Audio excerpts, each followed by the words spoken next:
और आज चलिए गंगा सवेरा में सबसे पहले हम बात करेंगे राष्ट्रपति रामनाथ कोविंद के यूपी दौरे की।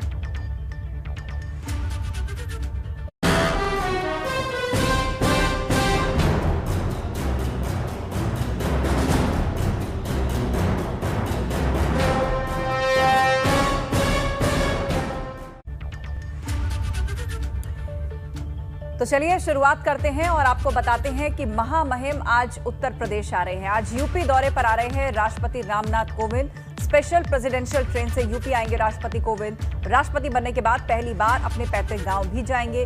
दिल्ली के सफदरजंग रेलवे स्टेशन से ट्रेन में आएंगे महामहिम। राष्ट्रपति को रिसीव करेंगे सीएम योगी। राज्यपाल भी आ सकती हैं। स्पेशल प्रेसिडेंशियल ट्रेन से यूपी आने वाले हैं आज राष्ट्रपति रामनाथ कोविंद। राष्ट्रपति बनने के बाद पहली बार अपने पैतृक गांव भी जाएंगे। 5 दिन का यूपी दौरा है। कानपुर में महामहिम का स्वागत होगा। सीएम योगी उनका स्वागत करेंगे और खबर यह भी है कि राज्यपाल आनंदीबेन पटेल भी आ सकती हैं। तो आज उत्तर प्रदेश के दौरे पर आ रहे हैं राष्ट्रपति रामनाथ कोविंद। उनका 5 दिन का यूपी दौरा है।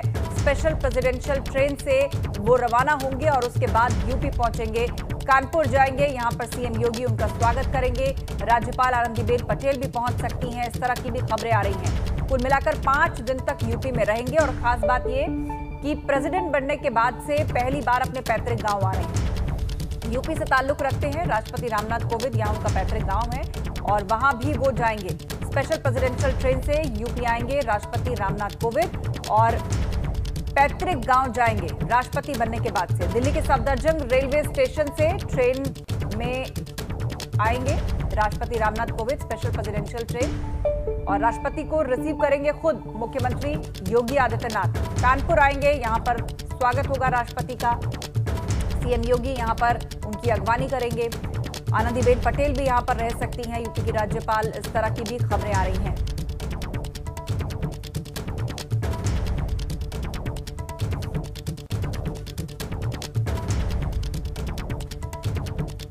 तो राष्ट्रपति को रिसीव करेंगे मुख्यमंत्री और मुख्यमंत्री के साथ गवर्नर। राष्ट्रपति बनने के बाद पहली बार जन्मस्थान यात्रा पर है महामहिम। सफदरजंग रेलवे स्टेशन से खास ट्रेन से वो कानपुर आएंगे और बुलेट प्रूफ कोच में कानपुर जाएंगे राष्ट्रपति रामनाथ कोविंद। 5 घंटे 30 मिनट में विशेष ट्रेन दिल्ली से कानपुर पहुंच जाएगी। एनएसजी की सुरक्षा में ट्रेन टुंडला फिरोजाबाद होकर कानपुर पहुंचेगी। ट्रेन में bullet proof coach, railway line के दोनों ओर पुलिस का सख्त पहरा रहेगा। ट्रेन कानपुर देहात के झिंझक और रूरा में 2 जगहों पर रुकेगी। 60 घंटे से ज्यादा कानपुर में रहेंगे राष्ट्रपति रामनाथ कोविंद और उनकी सुरक्षा 4 स्तर की होगी। महामहिम की सुरक्षा में 100 स्नाइपर्स, 80 स्पेशल कमांडोज रहेंगे। 10 जिलों की पुलिस फोर्स, आरपीएफ और जीआरपी भी तैनात रहेगी। सुरक्षा में लगे जवान अत्याधुनिक हथियारों से लैस रहेंगे। 28 जून को कानपुर से लखनऊ जाएंगे राष्ट्रपति और फिर 29 जून को वहीं से दिल्ली वापस।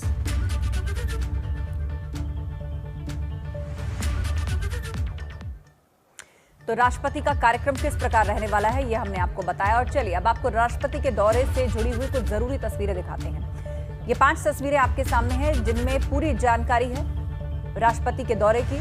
सफदरजंग रेलवे स्टेशन से शुरू सफर, कहां तक पहुंचेगा, अपने दौरे के दौरान राष्ट्रपति किनसे मिलेंगे और क्या तैयारियां की गई हैं। सफदरजंग रेलवे स्टेशन से स्पेशल प्रेसिडेंशियल ट्रेन से रवाना होंगे राष्ट्रपति रामनाथ कोविंद। महाराजा एक्सप्रेस से आएंगे। कानपुर देहात में तैयारियां पूरी कर ली गई हैं। राष्ट्रपति का परिवार खुश है। उनके नाती जिनका नाम अभय है उनको बेसब्री से इंतजार है। उनके पैतृक गांव में खुशी का माहौल है। इसके अलावा अपने एक बीमार दोस्त सतीश मिश्र जो कि दोस्त हैं राष्ट्रपति रामनाथ कोविंद से, उनसे भी वो मुलाकात करेंगे। तो दिल्ली गाजियाबाद होते हुए अलीगढ़ टूंडला के रास्ते इटावा से गुजरते हुए वो कानपुर पहुंचेंगे। कानपुर झिंझक और रूरा जाएंगे। महाराजा एक्सप्रेस से सफदरजंग रेलवे स्टेशन से रवाना होंगे राष्ट्रपति रामनाथ कोविंद और उसके बाद कानपुर में रहेंगे। तकरीबन 7 घंटे वो कानपुर में बिताएंगे। और इस दौरे के दौरान कौन सी मुलाकात बेहद दिलचस्प और अहम रहने वाली है। अपने नन्हे नाती अभय से भी मिलेंगे राष्ट्रपति रामनाथ कोविंद। पैतृक गांव जाएंगे। जब से राष्ट्रपति बने हैं उसके बाद से उनका पहला दौरा है। इसके अलावा उनके बेहद अजीज मित्र हैं सतीश मिश्रा। उनकी तबीयत इन दिनों कुछ नासाज है, उनसे भी मुलाकात करेंगे।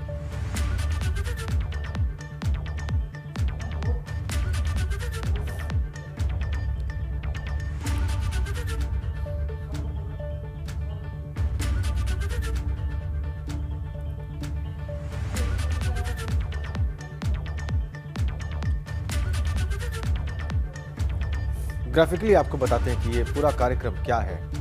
राष्ट्रपति के उत्तर प्रदेश दौरे का 25 जून के कार्यक्रम दोपहर 12:30 बजे कानपुर के लिए निकलेंगे। शाम 6 बजे झिंझक रेलवे स्टेशन पहुंचेंगे। शाम 6:35 पर रूड़ा रेलवे स्टेशन पहुंचेंगे। फिर 7:45 बजे कानपुर रेलवे स्टेशन पहुंचेंगे। रात 8 बजे सर्किट हाउस पहुंच जाएंगे। तो आज दोपहर रवाना होंगे राष्ट्रपति दिल्ली से सफदरजंग रेलवे स्टेशन से कानपुर के लिए। 26 जून का कार्यक्रम आपको बता दें, जनप्रतिनिधियों, उद्यमियों और डॉक्टर्स से मिलेंगे राष्ट्रपति। समाज सेवियों और पुराने परिचितों से भी मुलाकात करेंगे राष्ट्रपति रामनाथ कोविंद। इसके अलावा 27 जून को विशेष कार्यक्रम है। सुबह 9:55 पर अपने पैतृक गांव कानपुर देहात के परौख जाएंगे। गांव में कुल देवी पथरी देवी के मंदिर में पूजा में शामिल होंगे। प्राथमिक विद्यालय परौख, अंबेडकर पार्क, बारातशाला देखेंगे जो कि पहले उनका आवास हुआ करता था। वीरांगना झलकारी बाई इंटर कॉलेज परौख जनसभा स्थल पहुंचेंगे और वहां पर आसपास ग्राम पंचायतों के 9 ग्राम प्रधान उनका स्वागत करेंगे। फिर सुबह 11:30 बजे भोगनीपुर के रामस्वरूप ग्रामोद्योग इंटर कॉलेज जाएंगे और कॉलेज के मैदान में उनके स्वागत समारोह का कार्यक्रम है। कॉलेज में लंच के बाद 2 सतीश मिश्रा के घर पुखराया जाएंगे और उनसे मिलने के बाद राष्ट्रपति फिर से कानपुर वापस आएंगे। दोपहर करीब 3 बजे पुखराया से कानपुर रवाना होंगे। कानपुर में ही रात को राष्ट्रपति रात्रि विश्राम करेंगे।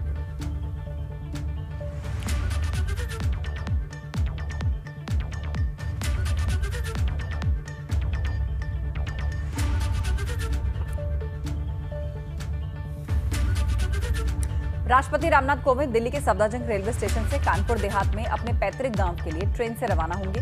राष्ट्रपति की यात्रा से पहले दिल्ली के सफदरजंग रेलवे स्टेशन पर सुरक्षा कड़ी कर दी गई और स्टेशन को खास तौर पर सजाया भी गया है। आपको बता दें कि राष्ट्रपति रामनाथ कोविंद पिछले 15 सालों में रेल से सफर करने वाले पहले राष्ट्रपति होंगे। इससे पहले साल 2006 में पूर्व राष्ट्रपति एपीजे अब्दुल कलाम ने रेल से यात्रा की थी। हमारे सहयोगी अविनाश तिवारी ने सफदरजंग रेलवे स्टेशन पर की जा रही तैयारियों का जायजा लिया है। राष्ट्रपति रामनाथ कोविंद दिल्ली के सफदरजंग रेलवे स्टेशन से कानपुर देहात के अपने गांव के लिए रवाना होंगे। उसके पहले अगर दिल्ली के सफदरजंग रेलवे स्टेशन की बात करें तो यहां पे सुरक्षा काफ़ी कड़ी कर दी गई है। तमाम सारे जो दिल्ली पुलिस के जवान हो वो यहां पे लगातार गश्त कर रहे हैं और एक एक चीज़ का बारीकी से निरीक्षण किया जा रहा है। इसके अलावा इस तमाम सारे स्टेशन को भी सजा दिया गया है। दोनों तरफ अगर बात करें तो ग्रीन पर्दे लगाए गए हैं। पूरा ग्रीन कॉरिडोर इसको बनाकर राष्ट्रपति के स्वागत के लिए दिल्ली के सफदरजंग रेलवे स्टेशन तैयार है। इसके अलावा यहाँ पे काफ़ी ग्रीनरी की गई है। यहाँ से सुबह निकलेंगे और दिल्ली के सफदरजंग रेलवे स्टेशन पहुंचेंगे राष्ट्रपति भवन से और यहाँ से ट्रेन से अगर बात करें तो फिर आगे कानपुर देहात के लिए वो सफर करेंगे। पहली बार पिछले 14-15 सालों में कोई राष्ट्रपति ट्रेन से सफर करने जा रहा है, लिहाजा रेलवे भी पूरा एहतियात रख रहा है कि किसी तरीके से कोई कमी ना हो, चाहे वो सुरक्षा की दृष्टि से हो, चाहे वो सुविधा की दृष्टि से हो, क्योंकि देश का प्रथम नागरिक ट्रेन से सफर करने जा रहा है और अपने पैतृक गाँव जा रहा है। ऐसे में पूरा सरकारी अमला लगा हुआ है कि किसी भी तरीके से स्वागत में कोई कमी नहीं रहनी चाहिए। कमिश्नर राजकुमार के साथ Avinash Tiwari, ABP Ganga, Safdarjung railway station, Delhi. राष्ट्रपति के दौरे को लेकर सुरक्षा का भी विशेष इंतजाम है। 100 स्नाइपर्स और 80 स्पेशल कमांडोज के अलावा रेलवे लाइन के दोनों ओर पुलिस के जवान मौजूद रहेंगे। हालांकि जिस जिले से भी ट्रेन गुजरेगी वहां पर सुरक्षा के पुख्ता इंतजाम है। 3 तस्वीरें आप देखिए। सफदरजंग रेलवे स्टेशन पर सुरक्षा की व्यवस्था, गाजियाबाद में सुरक्षा, चप्पे चप्पे पर पुलिस फोर्स, रेलवे लाइन के दोनों ओर पुलिस फोर्स रहेगी और इस तरीके से ट्रेन से यात्रा करेंगे भारत के राष्ट्रपति रामनाथ कोविंद दिल्ली से कानपुर की। स्नाइपर्स, स्पेशल कमांडोज, पुलिस के जवान, हर प्रकार की सुरक्षा व्यवस्था। देश की सबसे महंगी ट्रेन महाराजा एक्सप्रेस को राष्ट्रपति रामनाथ कोविंद के दौरे के लिए तैयार किया जा रहा है। इसको लेकर आईआरसीटीसी ने खास इंतजाम किए हैं। आइए जानते हैं इस ट्रेन में क्या खास सुविधाएं हैं। दुनिया की लग्जरी ट्रेनों में शुमार इस ट्रेन में बेहतरीन 5 स्टार होटल की सुविधा होती है। इसमें देश और विदेश की नामी गिरामी लोग ही सफर करते हैं। इसमें एक प्रेसिडेंशियल सूट भी होता है जिसे पूरे एक कोच में बनाया गया है। महाराजा एक्सप्रेस में खाना सोने की परत पर चढ़ी प्लेटों में परोसा जाता है और चांदी के गिलासों में पानी सर्व किया जाता है। इस ट्रेन में 2 रेस्टोरेंट, मोर महल और रंग महल बेहद खास हैं।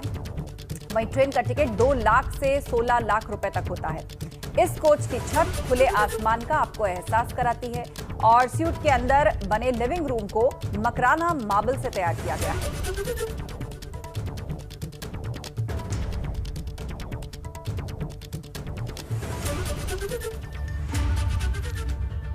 चलिए आगे बढ़ते हैं। मौजूदा समय में जहां अधिकांश लोग आगे बढ़ने की होड़ में रिश्तों और संबंधों को भुला बैठते हैं और अपने परिवार और मित्रों से दूर होते चले जाते हैं, ऐसे समय में देश के राष्ट्रपति रामनाथ कोविंद से लोगों के लिए वो एक मिसाल हैं और लोगों को उनसे सबक लेने की आवश्यकता है। देश के सबसे बड़े पद की जिम्मेदारी संभालने के बाद भी राष्ट्रपति अपने पारिवारिक संबंधों का बखूबी निर्वहन करते हैं। देश के सर्वोच्च पद पर होने के बाद भी परिवार को पूरा समय देते हैं। राष्ट्रपति रामनाथ कोविंद परिवार में भाइयों से लेकर परिवार के हर छोटे बड़े सदस्य का पूरा ख्याल रखते हैं। पारिवारिक जिम्मेदारियों के प्रति राष्ट्रपति के लगाव और उनकी अनोखी शख्सियत को लेकर एबीपी गंगा की टीम ने राष्ट्रपति के परिवार से खास बातचीत की। सबसे पहले महामहिम राष्ट्रपति जी का झिंझक और गांव में प्रमुख में हार्दिक स्वागत है, क्योंकि काफ़ी समय से लोग आस लगाए बैठे हुए थे। तो 4 साल के बाद ईश्वर की कृपा से उनका यहाँ पे आना हो रहा है। तो हम लोग सारे परिवार वाले, सारे झिंझक वाले लोग उत्साहित हैं माननीय राष्ट्रपति जी से मिलने के लिए। राष्ट्रपति जी से मांग तो रहेगी, सारी जनता चाहती है कि अब वो यहाँ पे आए तो कुछ ना कुछ दे के जाएँ। जैसे कि लोग चाहते हैं यहाँ पे कोई फैक्ट्री बन जाए, जो बेरोजगार हैं उनको रोज़गार मिल जाए। यहाँ हॉस्पिटलों की दिक्कत है, एम्स वगैरह टाइप का कोई हॉस्पिटल हो जाए तो लोगों की दिक्कतें कुछ ख़त्म हो जाए। हाँ, जब जो वहाँ पे जाते हैं तो अपने जो है गांव के हालचाल भी लेते रहते हैं कि गांव में इस समय क्या चल रहा है, क्या नहीं चल रहा है, क्या विकास हो रहा है। तो इस तरीके से कई प्रकार की जानकारियाँ उनको देते रहते हैं समय समय पर। जब से वो राष्ट्रपति निर्वाचित हुए हैं, उनसे पहला आगमन हुआ है, तो लोगों को बहुत उम्मीद है, घर वालों को भी उनसे काफ़ी उम्मीद है। जो अपनी पारिवारिक बातें हैं, कुछ गोपनीय बातें उनके बीच में रखी जाएंगी और कुछ जनता के बीच में जो जनता के द्वारा हम उनका प्रतिनिधित्व करेंगे। जो भी उनके मांगे हैं तो मावन तक की मांगे पूछ करेंगे। देखिए, जब मुझे मुलाकात होती, खैर वो ऐसे एक सरल और सौम्य व्यक्ति हैं जो हर एक के विषय में जानना चाहते हैं। गाँव में क्या चल रहा है, झिंझक में क्या चल रहा है, तुम्हारे मित्र कैसे हैं, तुम्हारी नौकरी कैसी चल रही है। तो वाकई लोग इंतजार कर रहे हैं। राष्ट्रपति रामनाथ कोविंद जब से प्रेसिडेंट बने हैं उसके बाद से पहली बार अपने पैतृक गांव कानपुर देहात में पहुंचेंगे और इस दौरान परिवार से जुड़े हुए लोग, मित्रजन सभी उनकी उन बातों को याद कर रहे हैं। राष्ट्रपति बनने से पहले किस तरह उनसे मिला करते थे और अब राष्ट्रपति बनने के बाद वो यहाँ आएंगे तो एक अलग ही उत्साह लोगों के अंदर है।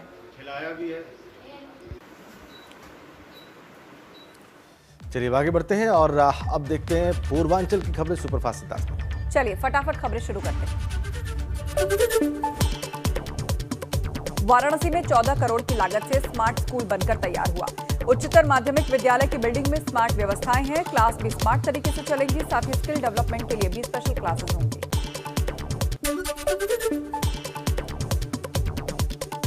भदोही में अज्ञात युवक की धारदार हथियार से निर्मम हत्या कर दी गई। दत्तीपुर गांव में मिले शव की जांच में चाकू से गला काटकर हत्या की पुष्टि हुई है।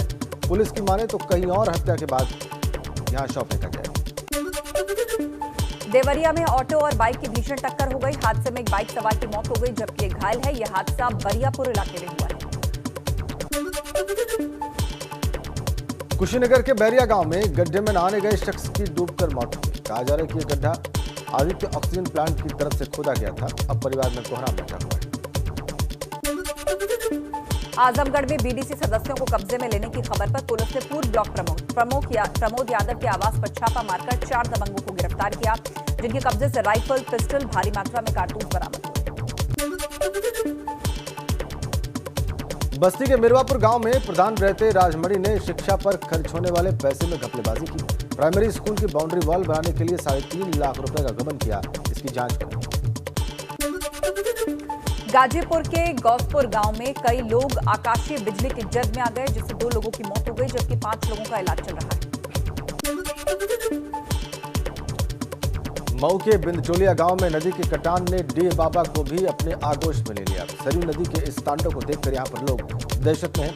प्रशासन के कहने पर भी नाविक पिछला भुगतान न होने के चलते नाव चलाने से मना कर रहे हैं। गोंडा पहुंचे मंत्री सिद्धार्थनाथ सिंह ने कर्नलगंज सामुदायिक स्वास्थ्य वैक्सीनेशन कैंप का निरीक्षण किया, साथ ही विकास कार्यों की समीक्षा बैठक की और विकास योजनाओं के लाभार्थियों को पत्र वितरित किया। बलिया पहुंचे मंत्री आनंद स्वरूप शुक्ला ने महबूबा मुफ्ती पर निशाना साधा। कहा कि अगर इन्हें पाकिस्तान से इतना प्यार है तो वहीं चली जाएं। साथ ही अखिलेश यादव पर मुस्लिम आतंकवादियों का सहयोग करने का आरोप लगाया। और चलिए अब एक बड़ी खबर वैक्सीनेशन से जुड़ी हुई आपको दे देते हैं। यूपी में जून के अंदर होने वाले वैक्सीनेशन का टारगेट पूरा कर लिया गया है। इस महीने में अब तक 1 करोड़ लोगों को कोविड का टीका उत्तर प्रदेश के अंदर लगाया जा चुका है। सीएम योगी ने ट्वीट करके ये जानकारी दी है। सीएम ने ट्वीट करके लिखा है कि प्रधानमंत्री के मार्गदर्शन में उत्तर प्रदेश ने जून महीने में 1 करोड़ लोगों के टीकाकरण का लक्ष्य तय किया था। नियोजित प्रयासों से आज 6 दिन पहले ही ये लक्ष्य पूर्ण कर लिया गया। उन्होंने कहा कि अब तक 2 करोड़ 89 लाख से अधिक वैक्सीन डोज लगाए जा चुके हैं। आप भी अविलंब लगवाएं, टीका जीत का। सीएम योगी ने यह ट्वीट किया है। 6 दिन बाकी हैं और उससे पहले ही लक्ष्य को पूरा कर लिया गया है। अब तक 2 करोड़ 89 लाख से ज्यादा लोगों को वैक्सीन लगाया जा चुका है।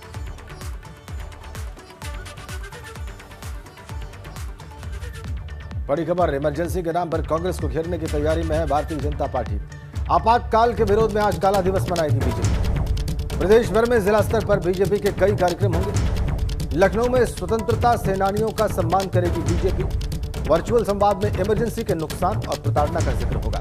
तो आज कांग्रेस को घेरने की तैयारी। आज इमरजेंसी आज ही के दिन लगाई गई थी 1975 में। और अब आपको बताते हैं उत्तर प्रदेश में मौसम का हाल। आज यूपी के कई इलाकों में आंधी और बारिश आ सकती है, ऐसी चेतावनी मौसम विभाग की तरफ से दी गई है। आज यूपी के 10 जिलों में बारिश का रेड अलर्ट जारी किया गया है। इन 10 जिलों में तेज हवाओं के साथ भारी बारिश हो सकती है और साथ ही 12 जिलों में येलो अलर्ट भी जारी किया गया है। तो 10 जिले ऐसे हैं उत्तर प्रदेश के जिनके लिए रेड अलर्ट मौसम विभाग ने जारी किया है। तेज आंधी आ सकती है, यहाँ पर तेज बारिश हो सकती है इन जिलों में।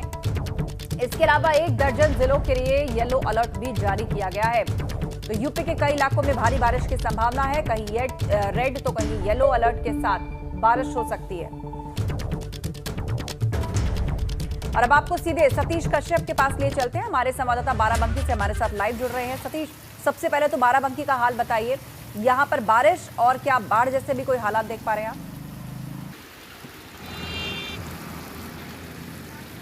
जी आस्था जी, मैं आपको बता दूं कि बाराबंकी जो है राजधानी लखनऊ के बेहद करीब है और बाराबंकी के आसपास जो पड़ोसी ज़िले हैं, चाहे बात करें बहराइच, चाहे बात करें गोंडा की, तो तीनों ज़िले से जो है यहाँ की सरयू नदी गुजरती है।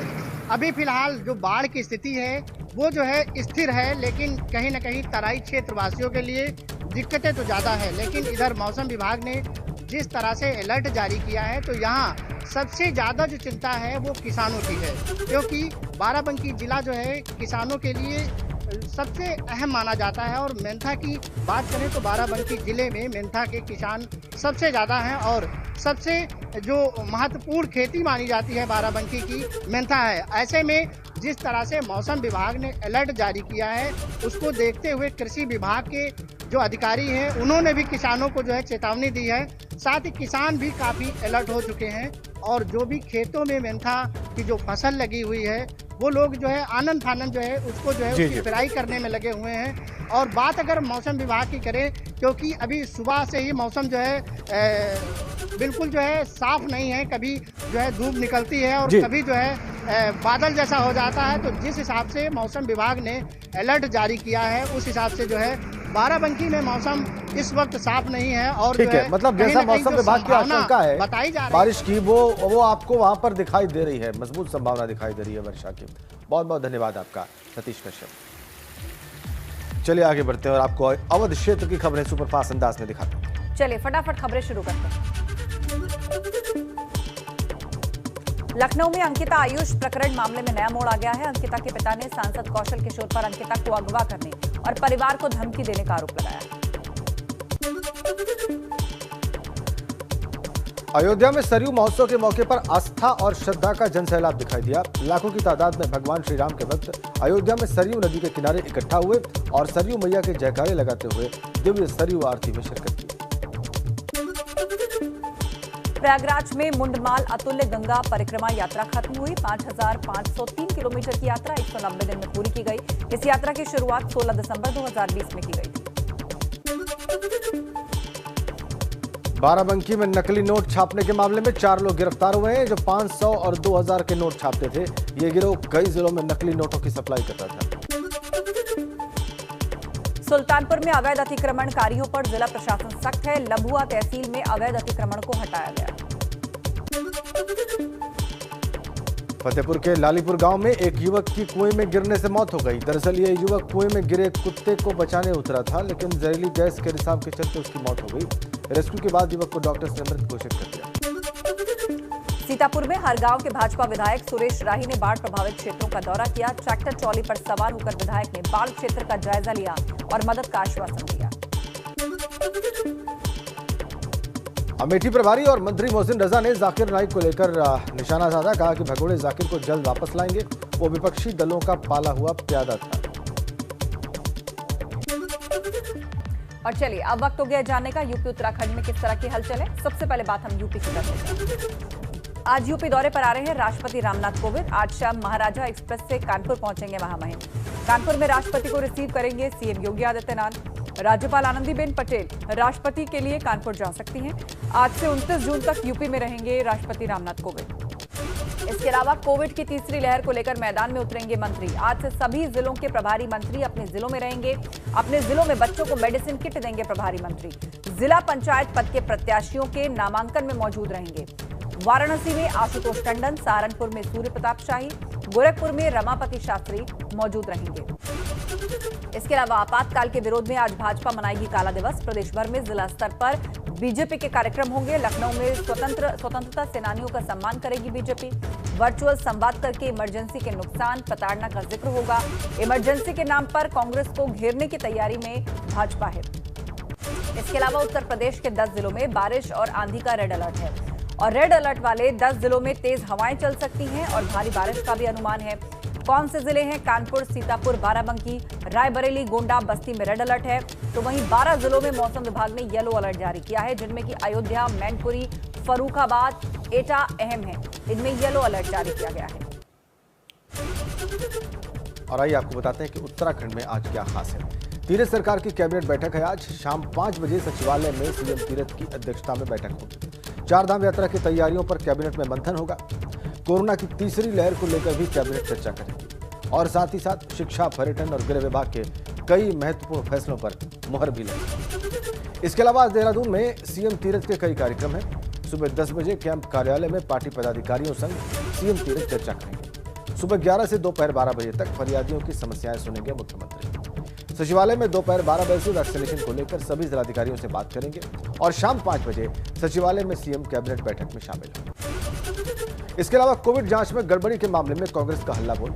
हरिद्वार में गंगा के तट पर कांग्रेस का उपवास है। आज श्रद्धालुओं की कोरोना जांच में गड़बड़ी को लेकर कांग्रेस उपवास का कार्यक्रम रखेगी। कांग्रेस प्रदेश अध्यक्ष प्रीतम सिंह के नेतृत्व में ये कार्यक्रम होगा गंगा तट पर। इसके अलावा आज से 27 जून तक मौसम विभाग का अलर्ट है। उत्तराखंड में पर्वतीय जिलों समेत पूरे प्रदेश में बारिश के आसार है, ऐसा मौसम विभाग का कहना है।